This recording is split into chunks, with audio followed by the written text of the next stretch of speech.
우리 같이 교독하도록 하겠습니다. 예수께서 또 말씀하여 이르시되 나는 세상의 빛이니 나를 따르는 자는 어둠에 다니지 아니하고 생명의 빛을 얻으리라. 아멘. 잠시 기도하겠습니다. 주님, 이 시간 우리에게 빛 되신 주님의 은혜가 임하기를 원합니다. 악한 사탄 마귀 틈타지 못하게 하시고 빛이신 주님의 말씀이 우리를 새롭게 하는 시간이 되게 하여 주옵소서. 예수님의 이름으로 기도하옵나이다. 아멘. 오늘은 세상의 빛이란 제목으로 하나님 말씀 전하고자 합니다. 한 열흘 정도 된 듯한데요, 제가 저녁 늦게 한 8시쯤인가요? 저희 둘째 아이와 대왕암 공원에 갔습니다. 자전거를 타고 가자고 해서 자전거를 타고 갔어요. 저는 이제 제 자전거가 없어서 첫째 아이 거를 빌려 타고 나섰는데, 대왕암 공원 입구가 이렇게 약간 이렇게 경사가 져 있지 않습니까? 약간 경사로 올라가잖아요. 낑낑대고 패드를 밟아야 되는데 뭔가 쾅 하고 제 얼굴을 때렸습니다. 뭐였을까요? 가로수 나무까지 그래도 캄캄하잖아요. 8시쯤 되면 요즘은 옆으로 이렇게 뻗은 나무가 가지가 안 보였던 겁니다. 다행히 약간 오르막길이라 속도를 못 내고 있어서 넘어지지는 않았는데, 대신 얼굴에 이렇게 3줄 상처가 이렇게 났습니다. 코랑. 한동안 밴드를 붙이고 다녔는데 지금 자세히 안 보셔도 돼요 하면 났으니까. 그때 이제 마스크 쓴 게 얼마나 감사하든지 가려지니까요. 그리고는 지난주 월요일이죠. 월요일에 제가 좀 시간이 있어서 낮에 또 대왕암에 갔습니다. 걷겠다고, 또 운동하겠다고. 그때도 똑같은 코스로 갔어요. 또 옆으로 이렇게 뻗은 나무에 제가 부딪혔을까요? 제가 뭐 바보도 아니고 그렇죠?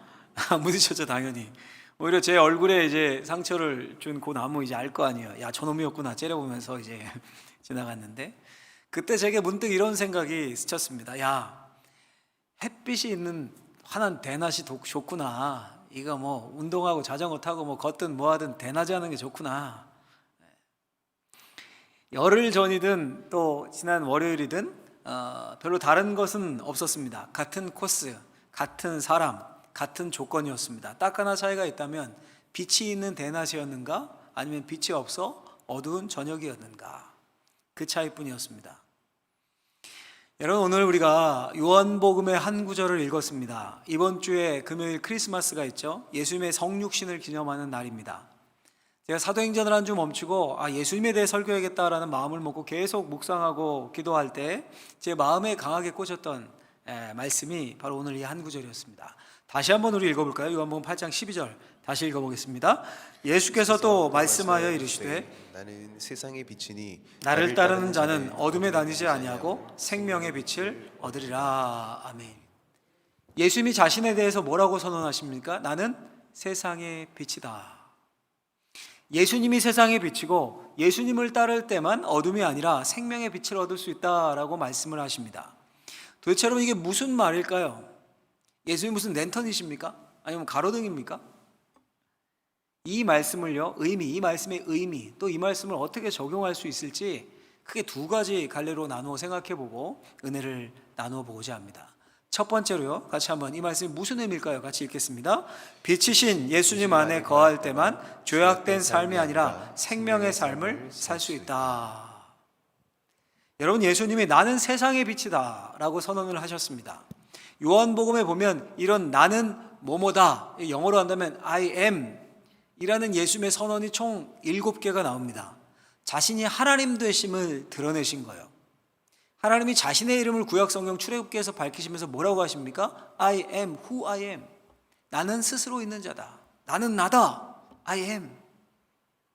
예수님이 그걸 그대로 사용하신 거예요. 하나님 되심을 밝히시면서. 예를 들면 나는 I am 생명의 떡이다. 나는 선한 목자다. 나는 양의 문이다. 나는 길이다. 나는 진리다. 나는 생명이다. 다들 들어보셨죠? 그 중에 나는 세상의 빛이다. 이 말씀은, 이 선언은 나는 생명의 떡이다 다음으로 나오는 두 번째 선언입니다. 근데 여러분, 이 말씀을 하신 이유가 무엇일까요? 무슨 의미로 하신 걸까요? 당연히 문맥을 봐야겠죠. 앞에 무슨 이야기가 나오는지. 오늘 우리가 읽은 구절의 앞에 나오는 이야기는 그 가늠하다가 현장에서, 음행하다가 현장에서 잡힌 여인, 그 이야기가 나옵니다. 예수님을 시험하고자 서기관들과 바리새인들이 음행 중에 잡힌 여인을 끌고 왔습니다. 끌고 와서 예수님께 묻습니다. 모세의 율법에 따르면 이런 여인은 당장 돌로 던져서 쳐 죽여야 되는데 선생님은 어떻게 하겠습니까? 예수님이 이에 대해 뭐라고 답하십니까? 너희 중에 죄 없는 자가 먼저 돌로 치라. 그 말에 다들 찔려요, 마음이. 왜냐하면 돌을 먼저 던지는 순간 자기 죄가 없다고 선언하는 꼴 아닙니까? 근데 죄 없는 자가 어디 있습니까? 죄 없는 사람이. 마음이 다 찔려서 하나둘씩 자리를 떠나고 예수님과 그 여인만 그 자리에 남게 됩니다. 그때 예수님이 그 여인에게 뭐라고 말씀하십니까? 우리 그 구절을 한번 읽어보죠. 바로 앞구절은 11절, 요한복음 8장 11절 읽습니다. 예수께서 이르시되 나도 너를 정죄하지 아니하노니 가서 다시는 죄를 범하지 말라 하시니라. 아멘. 나도 너를 정죄하지 아니하노니 가서 다시는 죄를 범하지 말라. 엄청난 선언이죠. 용서를 선포하십니다. 용서를. 나도 너를 정죄하지 아니한다. 돌에 맞아 죽을 뻔한 상황에서 다시 살아났을 뿐 아니라 용서도 받았습니다. 굉장한 일이 일어난 거죠. 자, 그런데요, 그게 끝이 아닙니다. 예수님이 뒤에 조건을 붙이십니다. 뭐라고 붙이십니까? 가서 다시는 죄를 범하지 말아라. 가만 생각하면요, 죄를 용서하신 것까지는 너무 감사합니다. 나도 너를 정죄하지 않겠다. 가봐라 이제. 그게 끝이면 너무 좋을 것 같아요. 그런데 조건을 붙이시는데 가서 다시는 죄를 범하지 말아라. 여러분, 이게 가능한 이야기입니까? 그 여인이 이제 가서 다시는 죄를 범하지 않는 완벽한 인간으로 살 수 있습니까? 만약 이 자리에 예수님이 오셔서 우리에게 이 말씀을 선포하셨다고 생각해 보십시오. 우리가 매주 예배마다 참회의 기도하면서 죄를 고백하지 않습니까? 일주일의 죄를. 예수님의 음성이 들리는 겁니다. 나도 너를 정죄하지 않겠다. 가서 다시는 죄를 범하지 말아라. 다시는 참회의 기도거리 만들지 말아라. 여러분, 어떻습니까? 오히려 더 무거운 마음 들지 않습니까? 왠지 나가서 또 죄를 지을 것 같고, 우리가 죄 짓지 않으려고 몸부림을 친다고 해도 세상이 우리를 그냥 두지 않습니다. 음란한 문화가, 세상의 구조가, 힘과 권력이 우리를 누릅니다. 이 세상 아닙니까? 죄악 가운데 있는. 그러면 예수님이 지금 할 수도 없는 일을 명령하신 겁니까? 도대체 여인에게 뭘 요구하신 겁니까? 이 말씀 뒤에 곧바로 나오는, 곧 이어 나오는 말씀이 바로 오늘 본문이에요. 본문. 다시 또 읽어볼까요? 성경 봉독까지는 벌써 세 번째 우리 읽는 겁니다. 읽으면서 외우셨으면 좋겠어요. 요한복음 8장 12절 다시 한번 읽겠습니다. 예수께서 또 말씀하여 이르시되 나는 세상의 빛이니 나를 따르는 자는 어둠에 다니지 아니하고 생명의 빛을 얻으리라. 아멘. 예수께서 또 말씀하여 이르시되, 그러니까 앞에 말씀과 이어진다는 거죠. 또 말씀하셨다. 이어진다는 겁니다. 어떻게 죄를 범하지 않을 수 있는지, 그 방법이 무엇인지, 왜 예수님이 우리의 온전한 구원자가 되시는지를 선포하고 계시는 겁니다. 뭐라고 말씀하십니까? 나는 세상의 빛이다. 나를 따르는 자는 어둠에 다니지 아니하고 생명의 빛을 얻을 것이다. 무슨 말입니까? 예수님이 우리의 죄를 용서하실 뿐 아니라 우리가 죄인의 길, 죄악된 길에 서지 않고 생명의 길, 빛된 길로 갈 수 있도록 우리를 친히 인도해 주신다는 겁니다. 여러분, 우리가 어떻게 가서 다시는 죄를 범하지 말라라는 이 예수님의 명령을 지킬 수 있습니까? 우리 힘으로, 우리 노력으로 됩니까? 가능합니까? 불가능합니다. 불가능해요. 단 하나의 방법이 있다면 빛 대신 주님 안에 거하면 됩니다. 죄가 어두움이라면 그 어둠에서 벗어날 수 있는 길은 빛 안에 거하는 것뿐입니다. 왜냐하면 빛이 아니라 어둠에 거하는 것 자체가 죄이기 때문에. 빛의 특징이 뭡니까, 여러분? 빛이 있어야 생명이 삽니다. 빛은 생명의 근원입니다. 빛이 없으면 식물 죽죠. 시들시들. 당연히 동물도 죽습니다. 빛이 있어야 생명력이 왕성해집니다. 그러니 예수님은 곧 생명의 근원이라는 거예요. 그분으로 인해서 영원한 생명이 주어집니다. 그분 안에 있으면. 근데 여러분, 그뿐입니까? 뒤에 이렇게 얘기해요. 나는 세상의 빛이니 나를 따르는 자는 어둠에 다니지 아니하고. 예수님이 강조한 것이 뭡니까 지금? 빛의 생명력 그 부분보다요, 지금 강조하시고 있는 게 빛의 분별하는 능력이에요. 분별력. 제가 저녁에 어두워서 분별을 못하고 부딪히지 않았습니까? 어두우니까, 빛이 없으니까. 근데 낮에는 안 부딪혀요. 이 분별력, 빛에. 그러니까 여러분, 지금 죄 용서받은 여인이 해야 할 일은 뭐예요? 이제부터 그 빛이신 예수님을 믿고 어둠에 거하는 것이 아니라 빛이신 예수님 안에서 떨어지지 않고 예수님과 함께 거하는 거예요. 빛에서 떨어져 나가는 것 자체가 죄니까.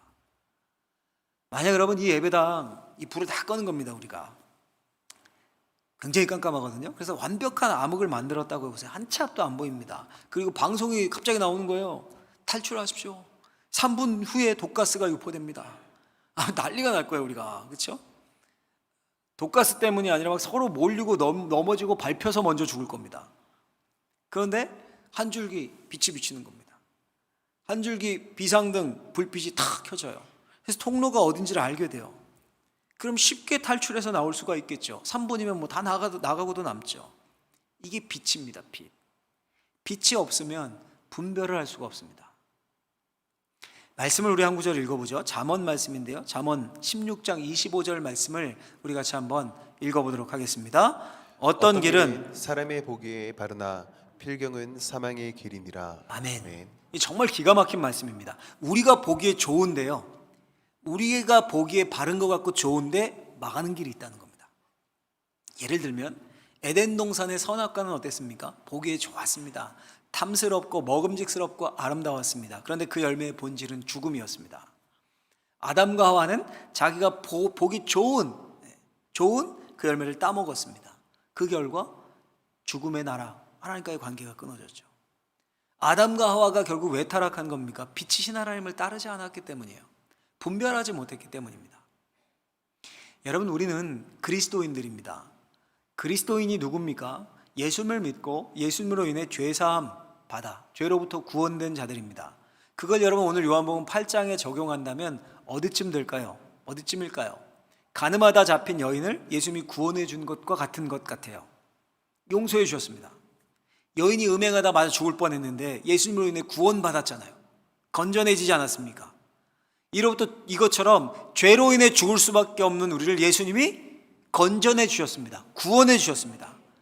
이 땅에 인간의 몸을 입고 이 땅에 오셔서 우리 죄를 대신해서 십자가에 죽으시고 사망 권세를 깨시고 부활하셨습니다. 우리는 그분을 믿어요. 우리는 구원받은 하나님의 자녀들입니다. 용서받은 자들입니다.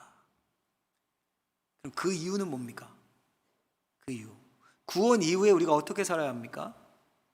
그 답을 주시는 거예요. 빛 되신 주님 안에 거해야 합니다. 왜 그렇게 해야 합니까? 그래야 우리의 인생의 길들을 판별하고 분별할 수 있기 때문입니다. 그래야 죄악된 어둠에 거하지 않을 수 있기 때문입니다. 여러분, 세상은 이렇게 말합니다. 세상은 인간이란 존재는 그냥 세상에 내던져진 존재다.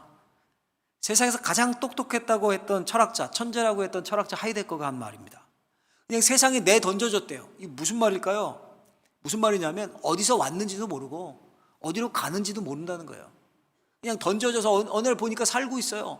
그리고 끝나는 거예요. 그냥 던져진 채로. 어디서 왔는지 어디로 갔는지 몰라요.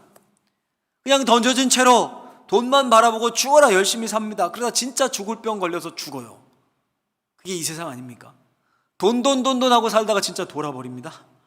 돈 벌겠다고 건강 다 상해가면서 온갖 스트레스 받아가면서 열심히 일해요. 나중에 이제 병 걸려서요, 건강 되찾겠다고 그 돈 다 갖다 바칩니다.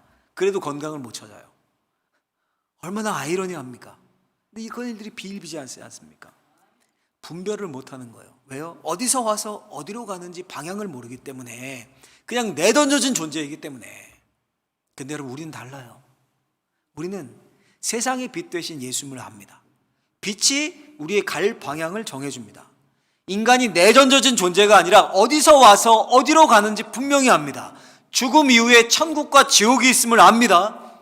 예수 믿기 전에는 모르는 거예요. 이건 인생에 있어서 가장 중요한 것이 돈이 아니라 예수님임을 압니다. 사망이 아니라 생명을 택해야 함을 압니다.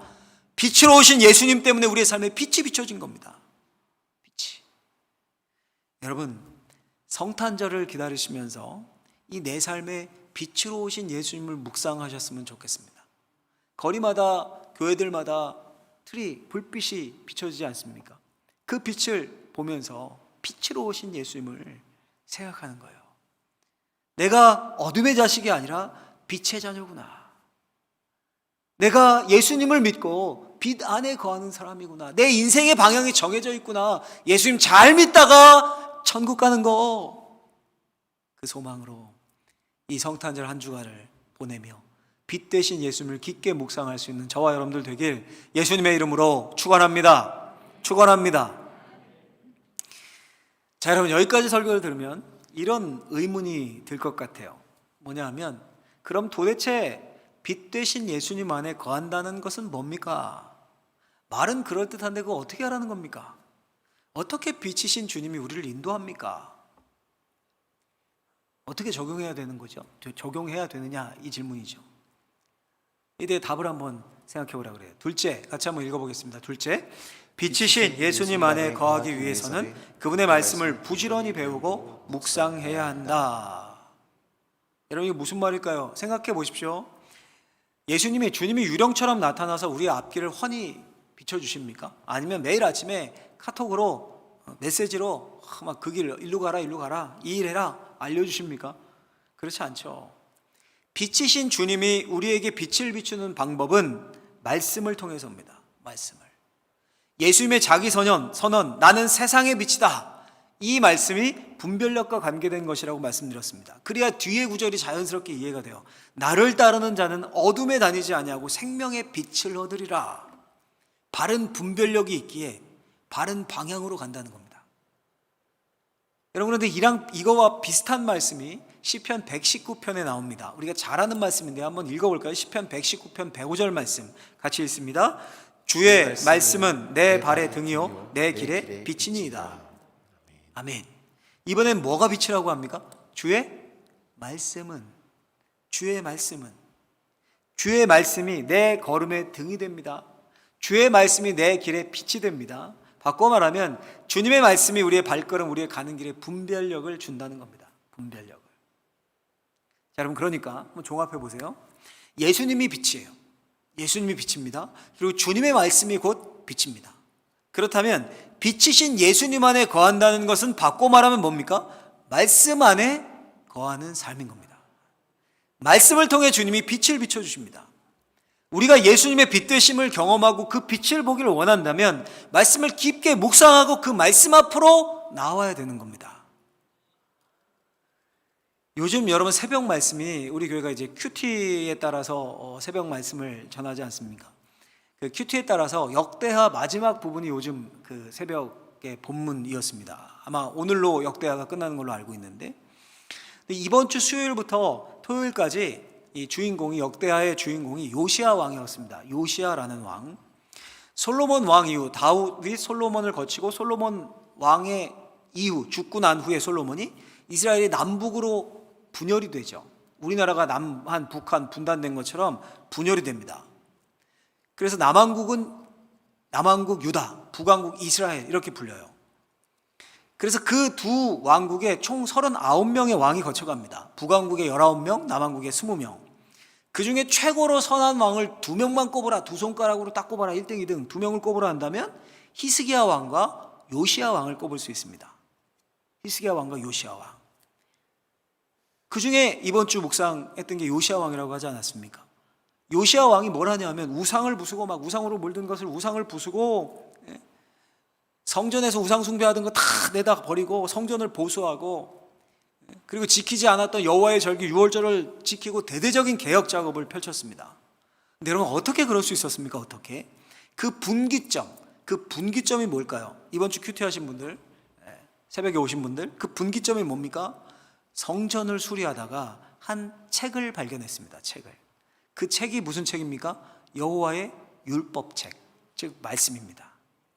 요시야가 그 말씀, 사라졌던 그 여호와의 율법책의 말씀을 보고받고 듣고 어떻게 합니까? 역대하 34장 19절에 보면 요시야가 이렇게 반응해요. 왕이 율법의 말씀을 듣자 곧 자기 옷을 찢더라. 통곡하면서 회개합니다.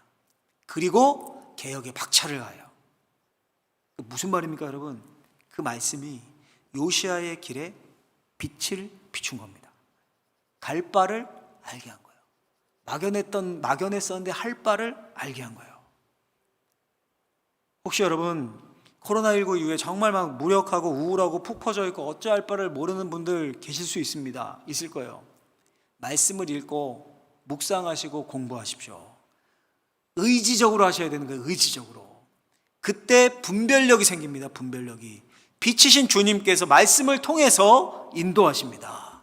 할렐루야. 여러분, 제가 어떤 책에서 이런 이야기를 읽었습니다. 빌리 그레함이라는 목사님 이름은 들어보셨죠? 그분이 발행했던 디시전이라는 잡지에 실린 실제 있었던 가정의 이야기라고 소개를 하고 있던데, 내용은 이렇습니다. 캘리포니아에, 미국이죠. 미국 캘리포니아에 벤추라라는 작은 마을이 있었습니다. 근데 그 마을에 한 가정이 이사를 왔는데 그 가정에 두 자녀가 있는 겁니다. 두 아이가 있는데 둘 다 안타깝게도 시각 장애인이었습니다. 딸의 이름은 게일이고 동생 남자아이의 이름은 다니엘이었습니다.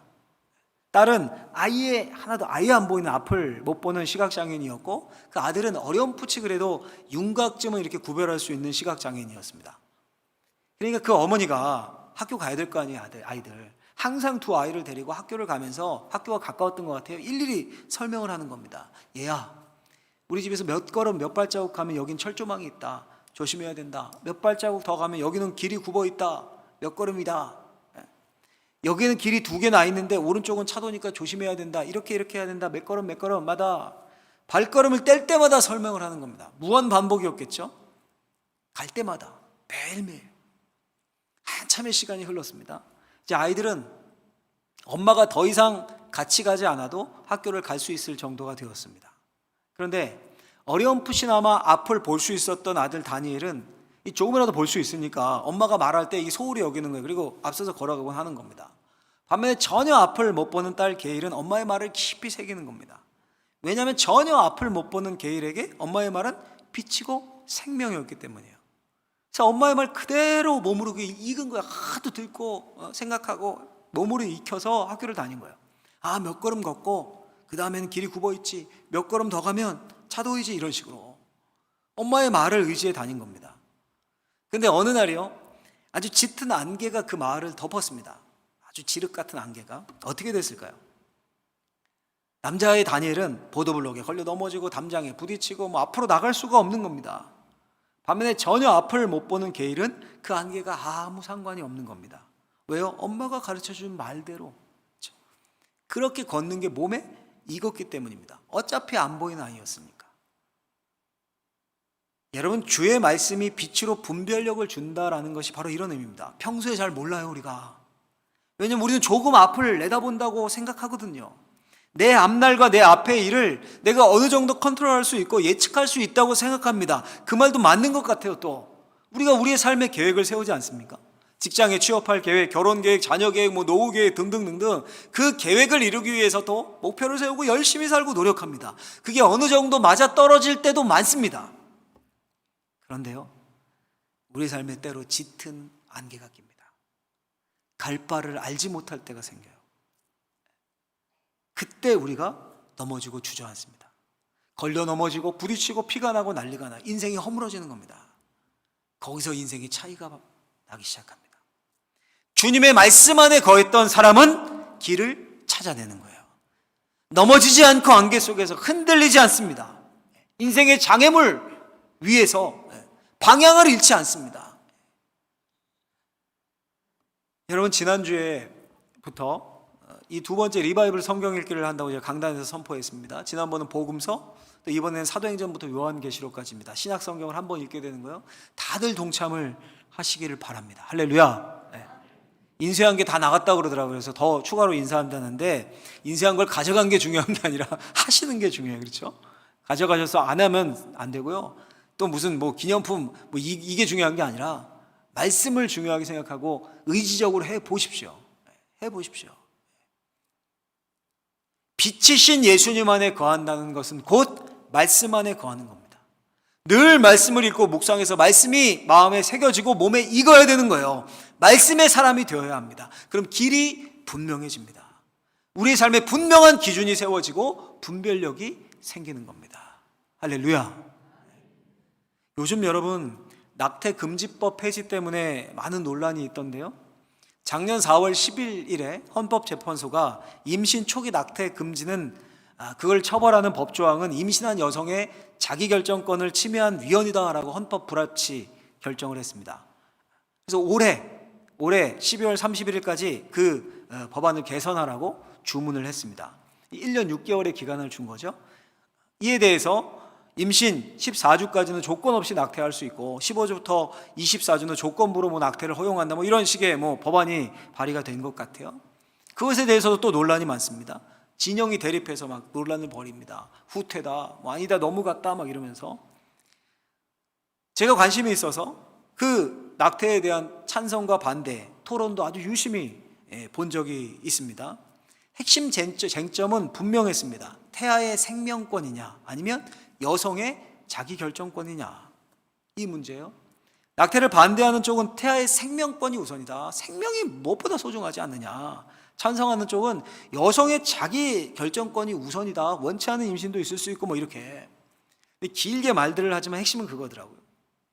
근데 제가 토론을 보는데 낙태를 찬성하는 쪽 패널들이 굉장히 말을 잘하는 거예요. 준비도 굉장히 치밀하게 했고, 그래서 낙태를 반대하는 쪽이 좀 밀리는 것 같아요. 그리고 헌재도 위헌이라고 결정을 했죠. 초기 금지하는 것은. 자, 여러분, 그러면 정말 임신 초기라고 우리가 낙태를 아무렇게나 해도 됩니까? 우리 그리스도인들이 여성의 자기결정권이 중요하고 헌법재판소도 위헌이라고 판결했으니까 생명권은 내버려도 된다, 그냥 자유롭게 그냥 성생활하고 생기면 지우면 되지, 내 필요에 따라 낙태해도 된다, 그렇게 생각하십니까, 여러분? 당연히 아니죠. 왜 아닙니까? 왜? 하나님의 말씀이 생명을 그 무엇보다도 소중히 여기기 때문입니다. 예수님이 생명을 살리려고 이 땅에 오셨어요. 성경에 따르면 생명은 그 무엇과도 바꿀 수 없는 가장 소중한 가치입니다. 한 영혼이 천하보다 귀하다고 하지 않습니까? 여러분, 또 하나 예를 들면요, 여전히 차별금지법과 동성애도 큰 이슈가 되고 있습니다. 이제 민주당에서도 법안을 추진한다라는 기사가 나왔던데요, 이에 우리의 견해는 어떻습니까, 여러분? 당연히 반대입니다. 왜요? 하나님의 말씀이 반대하고 있기 때문입니다. 창조 질서로 하나님이 못 박아 두셨습니다. 성은 남성과 여성 둘밖에 생물학적으로 없다. 생물학적으로 제3의 성이라느니 그런 거 없다. 성경에 따르면 동성애라는 행위 자체는, 사람이 아니라 그 행위 자체는 분명히 성경의 기준에 따르면 죄입니다. 어떤 사람들이 이렇게 말해요. 어떤 사람들이, 아니, 이 성경에 하나님이 싫어하시는 죄가 얼마나 많냐. 예를 들어 하나님보다 돈을 사랑하는 거 그거 죄 아니냐. 근데 교회가 돈 사랑하지 않느냐. 성도들 중에 돈 사랑하는 사람들 많지 않느냐. 근데 왜 그런 죄에 대해서는 침묵하고 몇 구절도 나오지 않는 그 동성애만 가지고 그 난리를 하냐. 100% 맞는 지적이죠. 맞아요. 하나님의 자리에 만몬, 돈을 놓는 거 죄입니다. 명백한 우상 숭배입니다. 근데 여러분, 기독교인 중, 그리스도인들 중 누구도 그 만몬을 우상 숭배하는 게 죄가 아니다라고 하지 않습니다. 그렇죠? 오히려 세속화를 가슴 아파하죠. 욕망을 제어하지 못하는 것을 때때로 회개하죠. 은혜 받고. 또 만몬을, 돈을 숭배함이 죄가 아니라고 하는 것을 뛰어넘어서 그걸 법으로 만들어서 만몬을 숭배하는 것을 죄라고 하지 말아라, 법으로 만들자, 그렇게 주장하는 사람은 없습니다. 그렇죠? 근데 동성애는 그렇게 하려고 해요. 법으로 만들어서. 여러분, 우리의 기준이 명확한 거예요. 하나님의 말씀이 우리에게 분별력을 주는 겁니다. 기준을 세워주는 겁니다. 그 말씀이 우리의 삶을 올바른 결정, 올바른 방향으로 이끌고 가는 겁니다. 그 말씀에 따라 인생을 살고 그 말씀의 빛 아래서 우리의 인생을 결정해 가면, 그렇게 살다 보면 그 인생은 어떤 인생이 된다는 거예요? 복 있는 사람은 시편 1편 복된 인생이 된다는 거예요. 하나님이 그렇게 만들어 주신다는 겁니다. 2000년 전 암흑과 같은 어둠에 예수님이 인간의 몸을 입고 빛으로 오셨습니다. 세상의 빛이 되셨어요. 우리가 그 예수님을 믿고 구원을 받았습니다. 이제 빛이신 예수님 안에 거해요. 그 말은 우리가 주님의 말씀 안에 거한다는 의미입니다. 말씀에 젖어서 말씀의 사람이 되는 거예요. 그럼 여러분, 우리에게 무슨 일이 일어날까요? 예수님이 또 이렇게 말씀하셨어요. 우리 마태복음 5장 14절 말씀 한번 읽어볼까요? 같이 읽겠습니다. 너희는 세상의 빛이라. 빛이라 산 위에 있는 동네가 숨겨지지 못할 것이요. 아멘. 너희는 세상의 빛이라. 그때 우리가 세상의 빛이 됩니다. 놀라운 말씀입니다, 여러분. 여러분, 오늘 말씀이 우리에게 주는 이 공식을 잊으시면 안 됩니다. 꼭 기억하셔야 합니다. 무슨 공식이요? 첫째, 예수님이 세상의 빛으로 오셨어요. 예수님이. 둘째, 그 빛이신 예수님 안에 거하는 것은 말씀의 사람이 되는 겁니다. 그때 우리의 삶에 분별력이 생기고 길을 알고 방향을 알게 돼요. 셋째, 그런 사람이 어떤 사람이 됩니까? 결국 세상의 빛이 되는 겁니다. 할렐루야. 예수님의 빛을 그대로 반사해서 우리가 세상의 빛이 되는 거예요. 이제 여러분, 결론이에요. 결론. 말씀 한 구절을 더 읽고 말씀을 마치겠습니다. 결론. 마태복음 5장 16절 말씀, 이어지는 말씀 같이 한번 읽겠습니다. 이같이 너희 빛이 사람 앞에 비치게 하여 그들로 너희 착한 행실을 보고 하늘에 계신 너희 아버지께 영광을 돌리게 하라. 아멘. 여러분, 우리가 세상에 빛이 된다는 게 뭡니까? 빛이 된다는 게 뭔가 빛을 발한다는 게 그게 뭐예요? 예수님이 분명히 말씀하고 계십니다. 너희 착한 행실을 보고, 우리의 착한 행실을 보고, 우리의 착한 행실이래요. 그 착한 행실의 정점은 예수님의 복음을 전하는 겁니다. 복음. 그 착한 행실의 실천은 그 복음을 위해서 우리도 어려운 환경이지만 할 수 있는 한 영혼들을 위해 남기고 섬기고 나누는 거예요. 목표는 복음을 위해. 그 착한 행실의 정점이 복음이에요. 안 믿는 사람들, 예수님을 모르고 죽어가는 내 부모님들 보면 막 안타까운 거예요. 착한 행실에 나오는 거예요. 그게. 그 마음에서. 세상 휘청거리는 사람들 보면 안타까운 거예요. 늘 불만과 비판이 아니라, 그렇죠? 불만, 비판, 부정적인 이게 아니라 불쌍해 보이는 거예요. 불쌍해 보이는 거예요. 뭐 하나라도 줄 수 있을까? 불쌍해 보이고. 목표는 복음을 위해. 여러분, 올해 우리가 처음으로 성탄절 나눔으로 이 해피박스를 했죠. 처음에 이 의논을 할 때는 교육자들 사이에서 의논하고 할 때 반신반의하는 의견도 있었습니다. 이 처음 하는 거고 박스 이 하는 것에 대해서 뭐 이렇게 반신반의했던 사람들은 없고요. 이거 있잖아요. 이 방식 박스를 가져가고 다시 가져오고 이거 불편하지 않습니까? 이거 불편하잖아요. 물론 그래서 이제 해피연금 봉투도 했지만 처음에 전 봉투를 생각 안 했었거든요. 제가 무조건 박스를 많이 해야 된다 밀어붙였어요. 제게는 확신이 있었어요. 확신. 무슨 확신이냐 하면 박스 하면 많이 들어올 거야. 이 확신이 아니라 무슨 확신이 제 안에 있었냐 하면 빛의 자녀들에겐 빛을 비추고 싶은 선한 욕망이 있다라는 확신이 제 안에 있습니다. 어떤 분은 건강이 안 좋아서 집에서 온라인 예배를 들으신 거예요? 들으시다가 올 수 없으니까 교구 목사님께 전화해서 돈 송금해 드릴 테니까 봉투 5개만 해주십시오. 이런 분도 있고. 전에 들었어요, 제가. 빛의 자녀들에게 선한 마음이 있는 거예요. 왜냐하면 너희의 빛이 사람 앞에 비치게 하여 너희 착한 행실을 보고, 너희가 빛을 비추는 방식이 착한 행실을 한다는 거예요. 근데 그게 우리의 의지가 아니라 예수님이 빛이시기 때문에, 빛 안에 거하기 때문에 저절로 예수를 믿으면 그 마음이, 그 긍휼의 마음이 자리 잡게 된다는 거예요. 부자여서가 아니에요, 여러분. 가진 게 많아서가 아니에요. 이 마음이, 긍휼의 마음이 예수님의 마음이기 때문에 빛이신 예수님의 마음이 우리에게 그대로 이식이 된 거예요. 심장수술하듯. 예수를 믿으면 나타나는 현상이 뭡니까? 착한 마음, 안타까운 생각들이 자꾸 드는 거예요. 내가 해줄 수 없어서 안타깝고, 더 베풀고 싶은데 내 능력이 안 돼요. 그 안타까운 마음에 기도하게 되는 거고. 병 들었어요, 우리 착한 성도님이. 고칠 수 있는 사람이 아니에요. 난 의사가 아니에요. 근데 안타까워요. 뭐예요? 하나님 앞에 구하는 거죠. 착한 행실이잖아요, 이게. 착한 행실. 꼭 기억하셨으면 좋겠습니다, 여러분. 그리고 해피박스 다 내셔야 돼요. 가져갔다가 마음 식어가지고 이러시면 안 되고. 빛이신 예수님 안에 거하는 것의 정점은 그 빛을 반사해 우리가 착한 행실로 세상의 빛이 되는 겁니다. 잊지 마시고요. 이 성탄절을 기다리며 보내면서 우리 성탄의 주인공은 산타 할아버지가 아니잖아요. 누굽니까? 우리 예수님입니다. 그 예수님을 어떻게 성탄절의 주인공으로 대접할 수 있을까? 물론 축하 공연도 하고 예수님 축하합니다. 뭐 다 좋아요. 그런데 오늘 이 말씀을 마음에 새기고 착한 행실, 긍휼의 마음을 품는 것, 이게 예수님이 가장 기뻐하시는 일입니다. 주님이 오시는 성탄절을 기다리는 이 주간 말씀 두 구절을, 오늘 선포된 말씀 두 구절을 마음에 꼭 새기셨으면 좋겠습니다. 우리 크게 한번 읽어볼까요? 첫 번째 같이 한번 크게 읽어보겠습니다. 나는 세상의 빛이라. 예수님의 선포요. 나는 세상의 빛이라.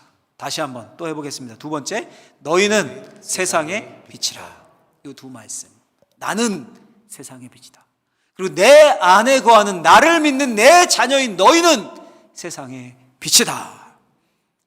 금요일 성탄절까지 이 말씀을 묵상하시고 또 그 이후에도 이 말씀을 묵상하시면서 주님의 자녀로, 빛으로 승리할 수 있는 저와 여러분들이 될 수 있길 예수님의 이름으로 축원합니다.